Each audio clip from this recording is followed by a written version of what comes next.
We've got people who I believe have forfeited their rights to the First Amendment. They don't have the First Amendment to do what they're doing on over 220 university campuses. This is Jack Hibbs. He's a televangelist, megachurch pastor, that kind of guy. And apparently just gave up on free speech. Just doesn't even care anymore. Insane. This is over the protests in favor of Palestine, actually. For the record, I am in favor of Palestinians not being subjected to a genocide, which is what is happening right now. That's where I stand with it. But I also stand with Jewish people. Not with Israel, with Jewish people. There's a difference. And Israel is desperate to conflate the two, to tie them together. I absolutely hate the Israeli government. It's disgusting and evil. The Israeli government specifically. The people in the government are, what's the word I'm looking for? They're shameless. Shamelessly hide themselves under a veil of, oh, it's anti-Semitic. Criticizing Israel as a country is anti-Semitic. And then claim it's not an apartheid state. Anyway, this guy's complaining about people protesting for Palestine and says they don't have a free speech right anymore.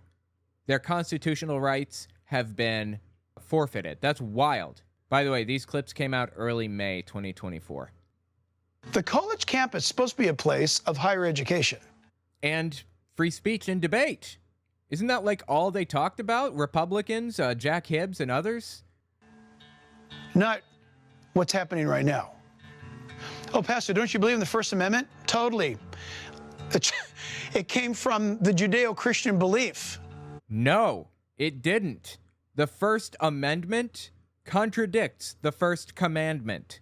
You shall have no other gods before me. And the First Amendment is you have freedom of religion. You can't have both. The Constitution contradicts the old law, the Mosaic law, the 10 Commandments and the other 413 or whatever it was after that. How does he rationalize this? And also, Judeo-Christian apparently was a propagandistic term that was popularized in the early 20th century, I think, to tie Christianity in a favorable way to Judaism, because it was advantageous to be tied to it. It came from the Judeo-Christian belief, as did the Second Amendment, a Judeo-Christian belief. The Second Amendment is a Judeo-Christian belief. The hell does he mean by that? The right to bear arms is a Christian and Jewish belief? We've got people who I believe have forfeited their rights to the First Amendment. They don't have the First Amendment to do what they're doing on over 220 university campuses. You say, oh my gosh, I can't believe you said that. Hear me out. If I went to Moscow and did what they're doing. All right, I'm going to stop you right there, buckaroo. You're comparing the United States to Russia and saying you wish that it was more like Russia? Russia doesn't have free speech laws. Or if they do, they're not respected. People can't just go say whatever they want there, or they will be arrested. You know, after the Ukraine war started, people walking, on the street were stopped by police who then took their phones and scrolled through it to see if they support Russia. And if they didn't, if they supported Ukrainians, they were put in jail. Israel, as a matter of fact, is jailing people who are oppositional to what's happening in Palestine right now. Jailing people simply for expressing their opinion online that Israel is committing a genocide. That's all they did. Only democracy in the Middle East, right. Now, I'm not saying that Palestine is a better place to be religiously. I'm not saying that Islam is better than anything. I don't like Islam. It's terrible. Absolutely awful belief system. But I don't believe in genocide. That's all. And also, I believe in free speech. This guy doesn't, I guess, anymore. So you go to Moscow and you can't say that. Wow, that was a sick burn. Quick interjection, this won't take long, I promise. I'd appreciate it if you watched to the end of the video, or at least a couple extra seconds, because YouTube bases its algorithm off of watch time. The more watch time a video has, the further the video will go. Also, take a look at my website, owenmorgan.com. I'm selling my book, Understanding Jehovah's Witnesses, 400 pages, and my second book, 100 Questions for Jehovah's Witnesses, which is about 80 pages. And you can find them both there on the website. Audio form, ebook form, whatever. It's about my experiences within the religion and the history of the religion generally. The 100 questions are intended to challenge a religious leader, so I'd appreciate it if you give it a read. Okay, back to the video. And did what they're doing, I know what would happen. They would be there for 5 minutes. And let me tell you, I've been to Russia over 23 times. I've seen how the police and how the military deal with people on the streets. Violently. It ain't pretty. That's why it doesn't happen there. So I guess he's saying that the United States should be a lot more violent with protesters. No more protesters allowed on the streets if they're not saying what they agree with. Yeah, this guy's just given up on free speech completely then, it seems to me, right? Neither is it your First Amendment to say that you're using the First Amendment to speak your opinion when you're not even an American. Okay. No, it is actually, just for the record, it is your right. The Constitution applies to everybody. The Declaration of Independence said basically that we get our rights from our Creator. That's the only mention of God in the founding documents. And the reason that it was used in that document and nowhere else, including the Constitution, was to make the point that everybody has these rights, and they're not granted by government. You are born with them, regardless of which government you live under. The Founding Fathers wanted everybody to recognize it, that everyone had rights. But okay, go on. First Amendment to speak your opinion when you're not even an American. You said, Pastor, I was born and raised here. I get to. No, you missed it completely. Just because you were born here doesn't mean you're an American. That's yes, it does. We have, what is it? Birthright citizenship? Is that what it's called? If you're born here, you're American. American. That's ridiculous. You don't even know what American is. But they live here. What? If that's what you think. Americans are not born. Well, I got a passport. Yeah, they are born. What? What is he saying? I don't understand. Americans are not born. Well, I got a passport. That's not being an American. Being an American is to choose the U.S. Constitution as your governing document. No, it's not. You have the rights laid out in the Constitution regardless of where you were born or where you live now or whatever. What is he even going on about? He just wants to erase people's rights, and he's coming up with some backwards interpretation of, honestly, I don't even know what. What is he even trying to interpret? There's no premise, no basis for anything that he's saying. This is just completely out of the blue and nonsensical. Your governing document. Did you know that? That's why, listen, I'm Portuguese. I don't have American blood in me. I have Portuguese blood in me. Okay. Are you a German? Do you live in Cincinnati? Listen, you're not an American because you live in Cincinnati. You're an American because you've chosen to bring your life under the rule of the U.S. Constitution. People on these university campuses, they don't even know what the Constitution is. Yes, they do. So when they say it's my First Amendment right to say death to America, death to Israel. Nobody is saying that.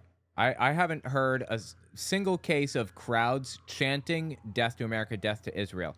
I've heard cases of like one lone person saying something psychotic, but that's not indicative of the movement overall.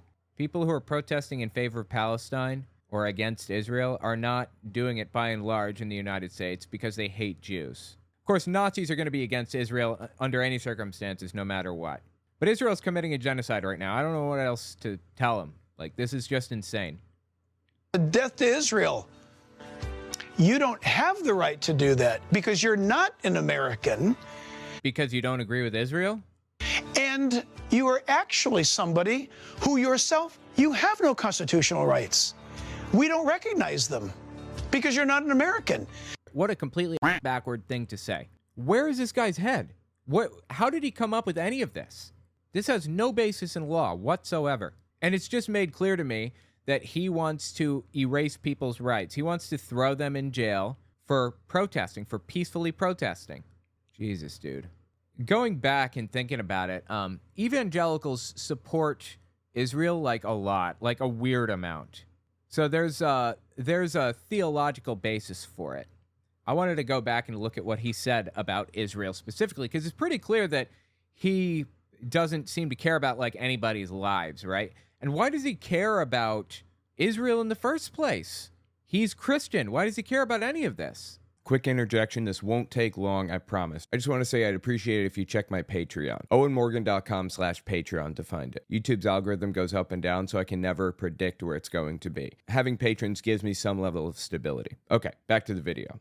I want to listen to this clip of him, but before we do, let's just take a look at this article from MSNBC about why evangelical Christians love Israel so much. This is written by Sarah Posner, an MSNBC columnist. The dispiriting truth about why many evangelical Christians support Israel. This is written October 22nd, 2023, so a few weeks after the October 7th attack. Since the outbreak of the Israel-Hamas war, American evangelicals have been especially vocal in backing Israel. Last week, 90 prominent pastors and other leaders issued an evangelical statement in support for Israel, citing just war tradition. The statement affirmed Israel's right and duty to defend itself against further attack. Evangelical leaders around the country have expressed sympathy, as the New York Times reported, for a country to which many of them feel intense spiritual, cultural, and political connections. Yeah, you know what? Israel does have a right to defend itself, but when Israel defends itself, it doesn't just like defend itself. It goes an additional step. There's a little area on the northeastern side of Israel called the Golan Heights, a little strip of land that Israel took against international law, breaks international borders. That area is internationally recognized as part of Syria, not Israel. And when asked how they justify that, Netanyahu says, "We took that fair and square in a defensive war." How do you take land? How do you gain ground in a defensive war? What are you talking about? This has the same kind of feel to it. Israel's right and duty to defend itself against further attack. But evangelical support isn't simply driven by a theology that compels them to love the Holy Land, detached from its convulsive domestic and global political implications. For many Christian Zionists, and particularly for popular evangelists with significant clout within the Republican Party, their support for Israel is rooted in its role in the supposed end times, Jesus' return to earth, a bloody final battle at Armageddon, and Jesus ruling the world from the Temple Mount in Jerusalem. In this scenario, war is not something to be avoided, but something inevitable, desired by God, and celebratory. So Israel has to exist before Jesus can come back and before Armageddon starts, basically. That's why Christians stand behind Israel so fervently. You think they give a fuck about Jews? They don't. They couldn't possibly care less about Jews. I mean, I'm talking people like Jack Hibbs. Could not possibly care less. What he cares about is that Israel exists as a country so that his little prophecy can be fulfilled. And when that happens, Jews, pretty much all of them, I think about 2/3 maybe, are going to die brutally and ugly. They're going to be murdered by God, by Armageddon, flying asteroids or something. And the other third are going to convert to Christianity. That's the belief. They do not like Jews. Certainly not on his program. Just listen to what he had to say. This one is from early December 2023. They rejected Christ, and there is a blindness upon them. And in fact, the Bible calls it a stupor. It is a God-given blindness whereby